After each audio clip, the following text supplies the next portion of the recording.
Hello all and welcome to career talks with Avodha. അപ്പം ഇന്നത്തെ career ടോക്കിൽ നമ്മോടൊപ്പം ഉള്ളത് നന്ദകിഷോർ ആണ്. Nandakishor, welcome to career talks with Avodha. Thank you sir. Okay, നന്ദകിഷോറിന്റെ സ്ഥലം എവിടാ? എന്റെ മലപ്പുറം നിലമ്പൂർ. മലപ്പുറം നിലമ്പൂരാണ്. Okay okay. അപ്പോ ഏത് കോഴ്സാ അവധി അതെ. ചെയ്തിരുന്നേ?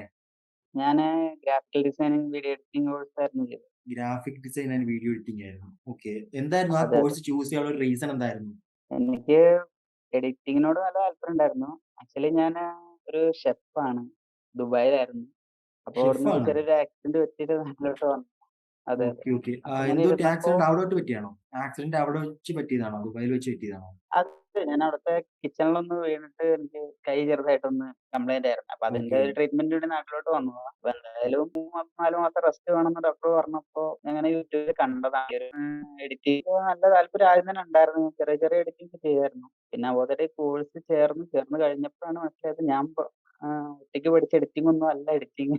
കുറച്ചുകൂടി പഠിക്കാനുണ്ടെന്ന് മനസ്സിലായി. അത് മൊത്തം പഠിക്കാനും പറ്റി. പിന്നെ ഇപ്പൊ ഈ ഒരു ഫീൽഡ് തന്നെയാണ് എനിക്ക് പറ്റിയതെന്ന് എനിക്ക് തോന്നുന്നു. എന്താന്ന് വെച്ചാൽ നമുക്ക് ഇഷ്ടപ്പെട്ട ജോലി ചെയ്യുമ്പോഴല്ലേ ഒന്നും കൂടി ഒരു ഇതുള്ളത്. യെസ്. ഓക്കെ. അപ്പം ഷെഫ് എന്ന പ്രൊഫഷനിലേക്ക് വരുന്നതിന് മുമ്പ് എന്താ പഠിച്ചിരുന്നേ?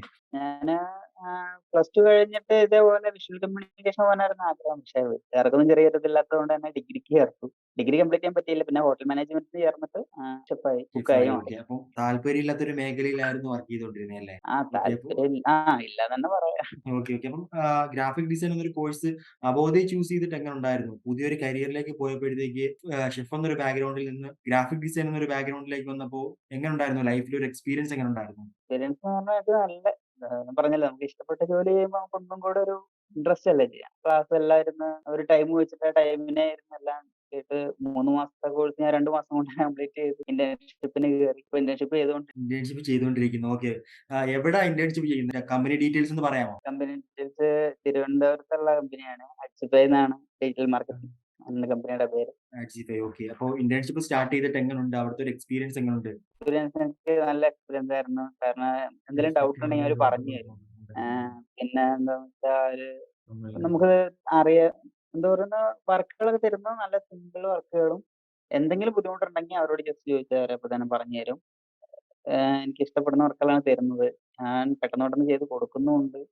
ഇനിയും വർക്ക് തരാൻ വേണ്ടി ഞാൻ വെയിറ്റ് ചെയ്തുകൊണ്ടിരിക്കുന്നു. ഓക്കെ. അപ്പൊ രാവിലെ ഓൾ 9 സൈഡിന്ന് മണി സപ്പോർട്ടീവ് ആണല്ലേ 9 മണി കമ്പനി? ടു വൈകുന്നേരം 6 വരെ. കമ്പനി നല്ല സപ്പോർട്ടീവ് ആണല്ലേ? അതെ, അതെ. സപ്പോർട്ടീവ് ആണ്. ഓക്കെ. ഇപ്പൊ വർക്കിംഗ് അവേഴ്സ് എങ്ങനാ വരുന്നേ? വർക്ക് ഫ്രം ഹോം ആണോ ഇപ്പൊ ചെയ്യുന്നേ? അതെ, അതെ. വർക്ക് ഫ്രം ഹോം ആണ് ചെയ്യുന്നത്. രാവിലെ 9 മണി ടു വൈകുന്നേരം 6. ഓക്കെ. അപ്പൊ ഈ ഇന്റേൺഷിപ്പിലേക്ക് വന്ന് ഗ്രാഫിക് ഡിസൈൻ എന്നൊരു കോഴ്സ് ചൂസ് ചെയ്ത് പുതിയൊരു കരിയറിലേക്ക് കടന്നപ്പോ എങ്ങനുണ്ടായിരുന്നു? ഫാമിലിയുടെ റെസ്പോൺസ് എങ്ങനായിരുന്നു? 4 മാസത്തെ റെസ്റ്റ് വേണമെന്ന് പറഞ്ഞപ്പോ ഞാൻ അങ്ങനെ ഇരുന്നപ്പോ എന്തായാലും വെറുതെ ഇങ്ങനെ ഇരുന്ന് മടുത്തപ്പോ ഞാൻ അങ്ങനെ സംസാരിച്ചു. "ഇങ്ങനെ ഒരു കോഴ്സ് ഉണ്ട്. ജസ്റ്റ് ഒന്ന് നോക്കിയാലോ? ഇനിയിപ്പോ ഇത് കൈ മൊത്തം മാറിയിട്ടേ തിരിച്ച് പോവാൻ പറ്റുള്ളൂ. ഇതിങ്ങനെ അവോധാന്ന് പറഞ്ഞാ നമ്മൾ ആദ്യം രൂ. 2,800 ഫീസ് കൊടുത്താൽ മതി. ബാക്കി അവര് ജോലിക്ക് കയറ്റിയതിന് ശേഷം കൊടുത്താൽ മതി. അപ്പൊ വലിയ കുഴപ്പമൊന്നുമില്ല." എന്നൊക്കെ ഞാൻ പറഞ്ഞു. പിന്നെ യൂട്യൂബിലുള്ള കുറെ വീഡിയോസും കുറെ സ്റ്റുഡന്റ്സിന്റെ ഓരോ എക്സ്പീരിയൻസ് എല്ലാം ഞാൻ കാണിച്ചു യെസ്. കൊടുത്തപ്പോ ഒന്ന് ട്രൈ ചെയ്ത് നോക്കാൻ പറഞ്ഞു വീട്ടുകാര്. അപ്പൊ ട്രൈ ചെയ്ത് നോക്കിയപ്പോ അവർക്കും കുഴപ്പമൊന്നുമില്ല. വീട്ടുകാര് കുഴപ്പം. പറയുന്നത് ഇപ്പൊ കിച്ചൺ ജോലി എന്നൊക്കെ പറയുമ്പോ ഏഹ് ഓടി നടന്ന് പണിയെടുക്കണം. നല്ല യെസ്. റിസ്ക് ഉള്ളതല്ലേ. ഇതാവുമ്പോ നമുക്ക് ഇരുന്ന് സാവധാനം ഒരു ടൈം വെച്ച് ചെയ്താൽ മതിയല്ലോ. പിന്നെ ഇത് തന്നെ കണ്ടിന്യൂ ചെയ്തൂടെ എന്ന് വീട്ടുകാര് ചോദിച്ചപ്പോ അങ്ങനെ എടുത്തു. ഓക്കെ. അപ്പൊ അബോധയിലേക്ക് വന്നിട്ട് എങ്ങനുണ്ടായിരുന്നു? അബോധയുടെ ക്ലാസ് കാര്യങ്ങളൊക്കെ എങ്ങനുണ്ടായിരുന്നു?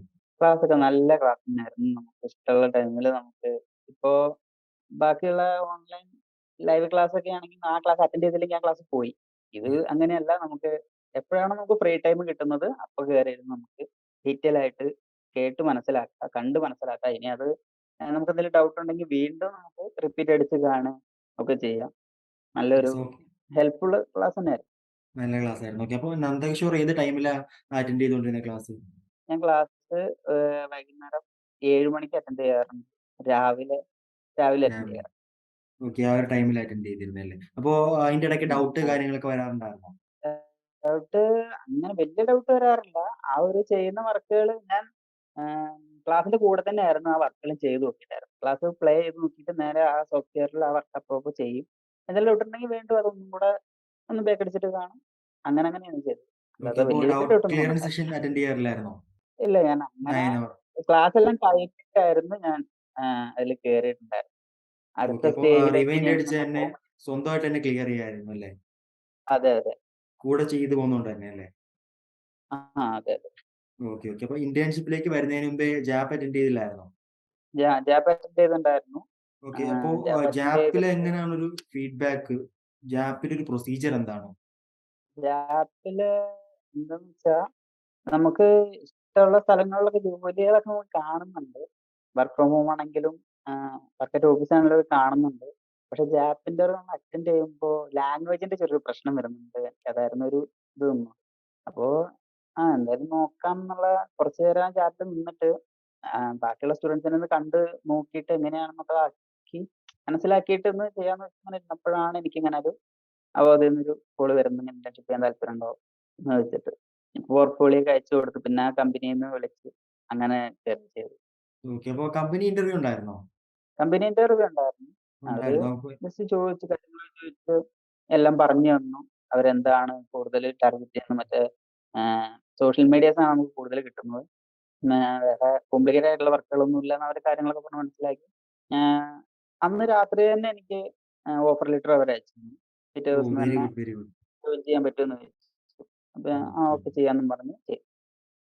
ഓക്കെ. അപ്പൊ അഡ്മിഷൻ എടുക്കുന്ന ടൈമിൽ തന്നെ നന്ദകിഷോർ എന്തായാലും കേട്ടതാണ് 2800 എന്നൊരു ഫീസ് സ്ട്രക്ചർ. സോ അതെ, അതെ. ആദ്യം എന്താ തോന്നിയിരുന്നത്? ഗ്രാഫിക് ഡിസൈൻ പോലൊരു കോഴ്സ് 2800 എന്ന് ചെയ്താ വെർത്തായിരിക്കും തോന്നിയിരുന്നോ? അവധിയിൽ വരുന്നതിന് മുമ്പേ? ഫസ്റ്റ് ഞാൻ യൂട്യൂബിലാണ് ഞാൻ ഈ വീഡിയോ കാണുന്നത്. അബോധയെ പറ്റി. അപ്പോ Yeah. ഞാൻ ഇങ്ങനെ നോക്കിയപ്പോ എല്ലാ കോഴ്സിനും ഒരു 2800 എന്നുള്ള ഒരു ഫീസ് മാത്രം അടച്ചാൽ മതി. ബാക്കി ജോലി കിട്ടിയതിന് ശേഷം അടച്ചാൽ മതി എന്ന് പറഞ്ഞപ്പോ എനിക്ക് ആദ്യം ഒരിതുണ്ടായിരുന്നു. ഈ 3, 4 വർഷമൊക്കെ പഠിക്കുന്നവരെ അത്രയൊക്കെ പഠിപ്പിക്കുവോ? നമുക്ക് Yes. ആഹ് ഒരു ലാഭമാണോ എന്നൊക്കെ ഒരു ഡൗട്ട് ഉണ്ടായിരുന്നു. എന്തായാലും നോക്കാം. നമുക്ക് എന്താ കാണാതെ ഒന്നും പറയാൻ പറ്റില്ലല്ലോ. അപ്പൊ നോക്കാന്ന് വെച്ചിട്ട് ചേർന്നു. ഡീറ്റെയില് ആ നമ്പറിൽ കോൺടാക്ട് ചെയ്തപ്പോ അവര് മൊത്തം ഡീറ്റെയിൽസും എല്ലാം പറഞ്ഞു തന്നപ്പോ നമുക്കൊരു ഒരു വിശ്വാസം വന്നു. അപ്പൊ അങ്ങനെ ഇത് അയച്ചു കൊടുത്തു. ക്യാഷ് പേ ചെയ്തു. അഡ്മിഷൻ എടുത്തു. പിന്നെ ക്ലാസ് തുടങ്ങിയപ്പോഴാണ് മനസ്സിലായത് ഇത് നല്ലൊരു ഹെൽപ്ഫുൾ തന്നെയാണ് ഇത്രയും ഒരു ഇതിന്. നമ്മള് മൊത്തം ക്യാഷ് അങ്ങ് അടച്ചിട്ട് എന്തെങ്കിലുമൊക്കെ ഒന്ന് പഠിപ്പിക്കുകയല്ല അവര്. Yes. നമുക്ക് കഴിയുന്ന ആ ഒരു 2500 ആകെ അടച്ചിട്ട് നമ്മള് മൊത്തം ഡീറ്റെയിൽ ആയിട്ട് പഠിപ്പിച്ചിട്ട് ഇന്റേൺഷിപ്പും കഴിഞ്ഞ് ജോലിക്ക് കയറ്റിയിട്ട് മാത്രം ബാക്കി പൈസ കൊടുത്താൽ മതി എന്ന് പറയുമ്പോ നമുക്കൊരു ഒരു ഇൻട്രസ്റ്റ് ആർക്കും ഒരു ഇൻട്രസ്റ്റ് വരും. ഇപ്പൊ എന്നോട് 2, 3 പേര് ചോദിച്ചു അവർക്ക് കോഴ്സ് പഠിക്കാൻ വേണ്ടി. ഞാൻ അവർക്ക് എനിക്കറിയുന്ന ഒരു ഡീറ്റെയിൽസ് ഞാൻ പറഞ്ഞു കൊടുത്തു. Okay, okay. അപ്പം അവര് ഗ്രാഫിക് ഡിസൈൻ തന്നെയായിരുന്നോ ചോദിച്ചിരുന്നത്? അല്ല, അല്ല ഗ്രാഫിക് ഡിസൈൻ അല്ല. ഒരു 2 പേര് മെഡിക്കൽ കോഡിങ് എന്താ അത് ഹോസ്പിറ്റൽ മാനേജ്മെന്റ് അതൊക്കെ എന്താന്ന് ചോദിച്ചു. മൊത്തം എനിക്കറിയാൻ പാടില്ല. ഈ നമ്പറിൽ കോൺടാക്ട് ചെയ്താൽ മതി. ഇത്രയാണ് അവരുടെ കോഴ്സ് എന്ന് പറഞ്ഞിട്ട് നമുക്ക് എന്തോരം കോഴ്സ് ഉണ്ട് അത് മൊത്തം ഞാൻ ഗൂഗിളിൽ നിന്ന് എടുത്തിട്ട് ഞാൻ അയച്ചു കൊടുത്തു. ഓക്കെ, ഇത്രയും ഓക്കെ. കോഴ്സ് ഉണ്ട്. അപ്പൊ ഇഷ്ടമുള്ളത് സെലക്ട് ചെയ്താൽ മതി എന്നിട്ട് ഞാൻ ഡീറ്റെയിൽ പറഞ്ഞു കൊടുത്തു. 2500 കൊടുത്താൽ മതി ബാക്കി ഇഷ്ടമാണ്. അങ്ങനെ കുറച്ച് പേരോട് പറഞ്ഞിട്ടുണ്ട്. ഓക്കെ. അപ്പൊ അത് തന്നെയായിരുന്നോ ഈ 2800 എന്ന് കേട്ടപ്പോഴും ഫാമിലിയുടെ ഒരു റെസ്പോൺസ് അങ്ങനെ തന്നെയായിരുന്നോ? ആ അതെ, അതെ. ഈ 2800 ഇതിന് മാത്രം പഠിപ്പിക്കുവോ? ഇപ്പൊ നമ്മള് കാശ് കൊടുത്ത് ഈ പ്രൈവറ്റ് സ്കൂളിൽ പഠിക്കുന്നതും ഗവൺമെന്റ് സ്കൂളിൽ പഠിക്കുന്നതും തമ്മിൽ വ്യത്യാസം ഉണ്ടെന്നൊക്കെ പറയുന്ന പോലെ ഇത് എന്താ നന്നായിട്ട് പഠിപ്പിക്കുവോ അതോ ജസ്റ്റ് എന്തേലുമൊക്കെ പറഞ്ഞു വിടുന്നതാണോ ഒരു ഡൗട്ട് ഉണ്ടായിരുന്നു വീട്ടുകാർക്കാണെങ്കിൽ. പക്ഷെ വീട്ടുകാർക്ക് ഞാൻ എന്റെ ലൈവ് ക്ലാസ് ഇങ്ങനെയാണ് പഠിപ്പിക്കുന്നതെന്ന് പറഞ്ഞു കൊടുത്തപ്പോ അവർക്കൊരു ഇത് വന്നു. എന്നുവെച്ചാൽ ഒരു സാറ് നമ്മുടെ മുമ്പിൽ ഇതങ്ങനെ പഠിപ്പിക്കുന്ന ആ ഒരു ഫീലാണ് വരുന്നത്. ഡൗട്ട് ഉള്ളപ്പോ ചോദിക്കുക. നമ്മള് ബാക്ക് അടിക്കുന്നതിന് പകരം സാറിനോട് ഇങ്ങനെ ഡൗട്ട് ചോദിക്കുന്ന ആ ഒരു ഇത്. ആ ഒരു ഫീലാണ് നമുക്ക് കിട്ടുന്നത്. Okay, okay. ഈശ്വർ അപ്പോ ഇത്രയും ടൈം നമുക്ക് വേണ്ടി സ്പെൻഡ് ചെയ്തതിന് വലിയ താങ്ക്സ് ഉണ്ട്. ഓക്കെ. ഓഹോ! And all thank the you. Very best for future and thank you for joining in career talks.